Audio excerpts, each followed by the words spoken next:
Olá, boa tarde. Hoje é segunda-feira, 8 de novembro. O Senado Notícias está no ar. Vamos conferir as atividades programadas para esta tarde no Senado. Daqui a pouco, às 2h30 da tarde, a Comissão de Direitos Humanos faz debate sobre a reforma administrativa. Às 3h30, sessão especial para homenagear o Dr. Alisson Paulinelli, indicado ao Prêmio Nobel da Paz em 2021 por suas contribuições na promoção da Revolução Verde no Brasil. Às 5 da tarde, a Comissão de Desenvolvimento Regional e Turismo vota emendas ao projeto da Lei Orçamentária Anual para 2022. E em seguida, às 18 horas, a CDR realiza a 11ª mesa do ciclo de debates sobre o turismo, com o tema Selo Destino Seguro, a importância da biossegurança no turismo pós-pandemia. Uma sessão especial no plenário do Senado comemorou nesta segunda-feira a campanha Novembro Azul, que tem por objetivo conscientizar a sociedade quanto a doenças masculinas. A previsão de médicos e instituições é de que mais de 65 mil brasileiros desenvolvam câncer de próstata este ano. Mas isso não é tudo. A boa notícia é que, se identificado em estágio inicial, há mais de 90% de chances de tratamento e cura. Levar os homens ao médico, eis o desafio.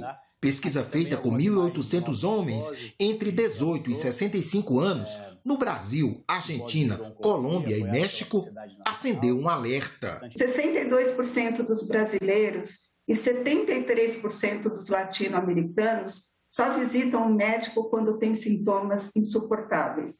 Além de assustador, os dados mostram que a cultura da prevenção não está sendo disseminada na América Latina. Pesquisa em âmbito mundial mostra realidade parecida. Esse é um trabalho bem recente, publicado ainda em fase de publicação, onde foram avaliados em 185 países, mais de 1.440.000 novos casos por ano, o que dá 31 em 100 mil habitantes, um risco e uma mortalidade também alta para essa doença tão frequente que é o câncer de próstata. E por que os homens fogem do exame que pode prevenir um problemão? E qual o risco que correm? O homem vive 7 anos a menos do que as mulheres, e esse é um dado importante. Talvez a falta de prioridade de saúde que os homens têm na sua vida, a desinformação, machismo, medo, a síndrome de ser um super-homem e vencer tudo à força. Essa masculinidade tóxica traz um dano para esses homens. Para este debatedor, precisamos melhorar o SUS. O sistema não está à altura para atender a demanda de exames necessários. Existem diferenças abissais de prognóstico de resultados de quem está no SUS e no não SUS, né? A gente sabe que o SUS é importante, mas se alguém fechar os olhos e falar que o SUS é perfeito para quem tem um câncer, isso não é verdade. Existem diferenças importantes e a gente vai ter que trabalhar em projetos para, na minha opinião, rever o sistema SUS Câncer, que absolutamente ele é longe do adequado. Na sessão, todos foram unânimes em recomendar a prevenção para evitar o desenvolvimento da doença. A Sociedade Brasileira de Urologia recomenda que homens sem sintomas ou sem fatores que elevem o risco da doença procurem um médico que avalie os riscos de câncer de próstata a partir dos 50 anos. Porém, homens negros ou que tenham parente de primeiro grau com câncer de próstata devem procurar um médico mais cedo, a partir dos 45 anos. Temos de mudar para valer essas estatísticas. Para isso, temos que investir fortemente em educação para a saúde, em prevenção populacional e não só falar de câncer de próstata no Novembro Azul. Entidades que representam os estudantes alertam para a necessidade de resgatar as crianças que abandonaram as escolas durante a pandemia. A afirmação foi feita durante a audiência pública da Subcomissão de Educação Pandemia. A presidente da União Brasileira dos Estudantes Secundaristas diz que mesmo após o retorno presencial, as escolas estão vazias. As escolas, nesse momento de retorno às aulas, por exemplo, estão cada vez mais esvaziadas. Os jovens estão cada vez mais sem esperança. Um dos resultados já chegou. Nós temos o Enem com o menor número de inscritos em 13 anos. Pesquisas dizem que é o Enem mais branco da história. Ou seja, então os estudantes negros e indígenas são os mais afetados nesse momento pelo não acesso à educação. E diz que é necessário um plano nacional para resgatar as crianças que abandonaram as escolas. Nós vamos precisar de uma operação resgate, como a gente chama aqui na UFES, né? Traduzindo, uma busca ativa desses estudantes. É preciso de um plano nacional. É preciso projeto, é preciso pensar como a gente vai pegar aquele jovem estudante secundarista que está no sinal vendendo bala para ajudar a mãe e desistiu de acessar a educação, desistiu de estudar. O representante da União Nacional dos Estudantes lembra que o índice atual de evasão escolar é o pior desde 2004 e que a crise econômica piorou esse quadro, já que os estudantes precisaram ajudar na renda familiar. Ele lembra ainda a necessidade de ajustes no orçamento, tanto para reforçar as políticas de educação, quanto para compensar os cortes que foram feitos na área de ciência e pesquisa. A gente precisa que no ano que vem o orçamento ele seja recomposto, não com base em 2021, que é um ano pandêmico, com pouco uso de recursos estruturados das universidades, mas com base em 2019, corrigido pela inflação, para que a gente possa garantir que as universidades funcionem. A gente precisa também que esse orçamento do PENAES, que hoje está em torno de 800 milhões de reais, ele chegue a 1,5 bilhões de reais. A gente chegou em 2015 a cerca de 900 milhões de reais. A gente precisa avançar. Eu quero ressaltar para a sociedade que a UNE e a UFES estão sempre presentes, bem como os convidados anteriores e os próximos convidados, portanto, nada mais importante do que a representação da própria comunidade estudantil discuta, o que pode ser feito como proposições nesta questão da educação na pandemia. E na sexta-feira passada, a Comissão Senado do Futuro também debateu o tema Educação e Covid-19, o desafio da superação das deficiências acumuladas. A pandemia chega ao Brasil em 2020 e impacta o sistema educacional, que já sofria com problemas estruturais de longa data. Altos índices de evasão, baixo rendimento, desigualdades no acesso a bibliotecas, laboratórios e novas tecnologias. Cerca de 55% das crianças no terceiro ano do ensino fundamental, numa avaliação feita em 2016, avaliação nacional de alfabetização, eram analfabetas no final do terceiro ano. A pandemia trouxe prejuízos, sobretudo para alunos e escolas mais carentes, mas tem gerado também oportunidades e muitos desafios. Uma brutal aceleração da inclusão digital, tanto de professores como alunos, tanto que as competências digitais vão acabar entrando na formação inicial e continuada dos professores por decisão do CNE e do MEC. O fato dos nossos estudantes terem ficado tanto tempo longe da escola, então existe essa questão do resgate do vínculo dos estudantes, a trabalhar a questão do pertencimento, a grande questão que foi debate o tempo todo, que é a falta de equidade no tratamento em relação ao direito de acesso às tecnologias. Emerge o ensino híbrido com mais força e a gente precisa, então, dar garantia de infraestrutura tecnológica no âmbito das escolas, inicialmente, para que o ensino híbrido seja desenvolvido. Aquilo que ele aprende na escola é fundamental para a construção do seu projeto de vida e ele tem que ser formado para uma autonomia em que ele se sinta não alguém que deva se beneficiar de dependência, mas um ser independente, mas que ao mesmo tempo é solidário e contribui para uma cidadania global. Falando da perspectiva dos dirigentes municipais de educação, este debatedor discorreu sobre os problemas estruturais e os impactos trazidos pela pandemia. Ele apontou uma característica bem brasileira, a disparidade do acesso à conectividade quando se olha escolas de diferentes regiões do país. Nós temos muitas diferenças na conectividade, né? A região norte, a região nordeste, ela tem um verdadeiro vazio, e quando a gente fala de ensino básico, do ensino fundamental, ele é maior ainda que o ensino médio, é o desafio dos municípios, e por isso, então, a gente precisa de olhar muito forte para isso. Esta debatedora falou do drama humano por trás de cada profissional e aluno. As mortes pela Covid, o isolamento e a pressão com envio de trabalhos a qualquer hora do dia. Por que recebe atividade 5 horas da manhã?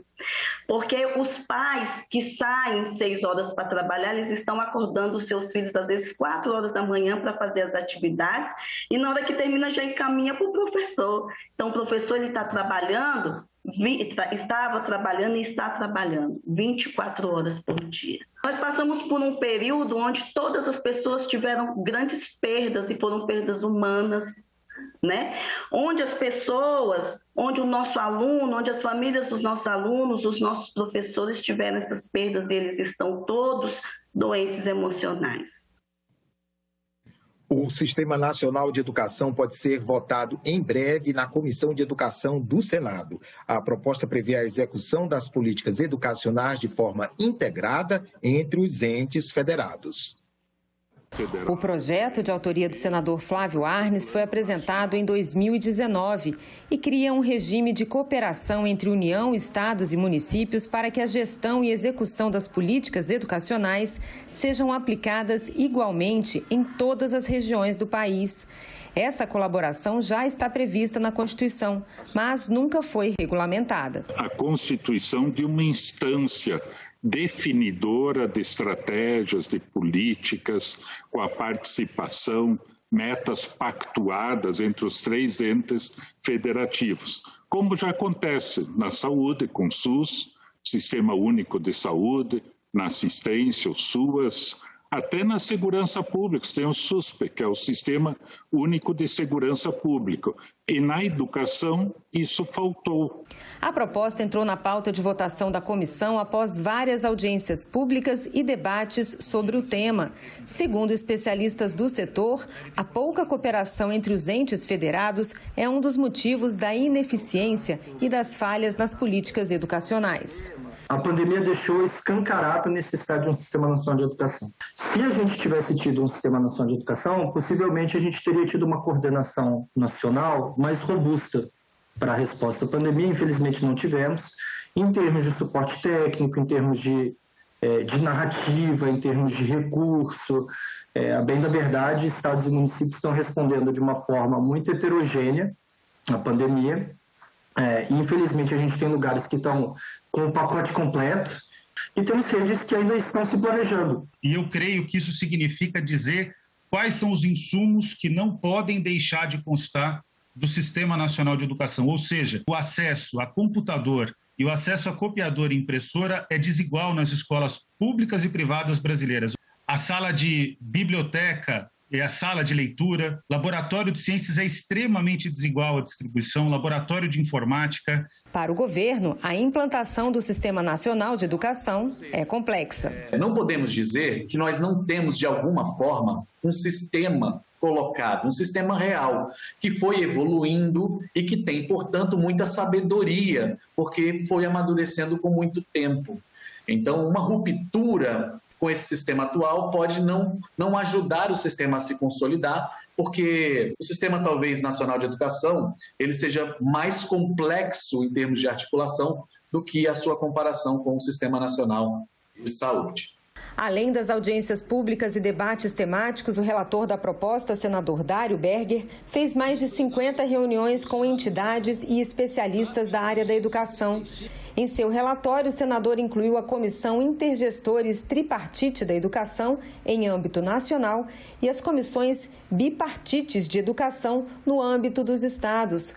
O objetivo é integrar as políticas públicas educacionais, criando padrões e metas que serão elaboradas e cumpridas em regime de colaboração. Outro fator extremamente importante e relevante foi a inclusão do custo aluno-qualidade, que prevê insumos básicos de infraestrutura, gestão escolar e valorização dos profissionais da educação. Esse valor será definido pelas comissões e padronizará os recursos gastos por estudantes em todas as cidades brasileiras. Um direcionamento nacional para as ações da educação, visando, sobretudo, a qualidade do ensino no Brasil, porque deixa muito a desejar.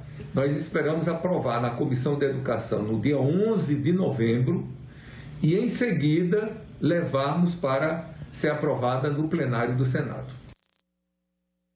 A votação da PEC dos precatórios deve ser retomada amanhã na Câmara dos Deputados. O texto abre um espaço fiscal para aumentar o valor do benefício Auxílio Brasil até uma média de R$ 400 por família. Se aprovada na Câmara, a PEC vem para o Senado. A expectativa para essa votação é o tema da coluna de economia de hoje. Na sessão marcada para amanhã, a Câmara dos Deputados deve concluir o primeiro turno da votação da PEC dos precatórios. Deverão ser analisadas as emendas apresentadas à proposta aprovada. A votação em segundo turno está prevista para quarta-feira. Embora a PEC tenha sido aprovada com 312 votos na madrugada de quinta-feira passada, o que vai acontecer esta semana ainda está indefinido. A PEC foi questionada desde o momento em que foi apresentada e a própria votação já está judicializada. Integrantes do PSD, PSOL, PSDB e DEM entraram no Supremo Tribunal Federal questionando a forma como o presidente da Câmara, Arthur Lira, conduziu a votação. Lira incluiu uma emenda aglutinativa que não havia sido votada na comissão especial que analisou a proposta desde o começo.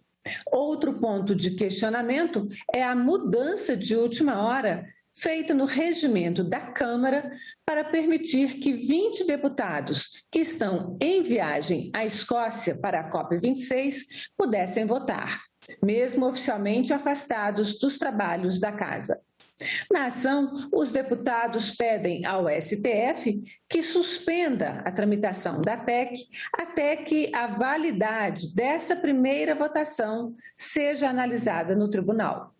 No sábado, a ministra Rosa Weber, relatora do processo no STF, concedeu um prazo de 24 horas para que a Câmara se pronuncie sobre essa votação.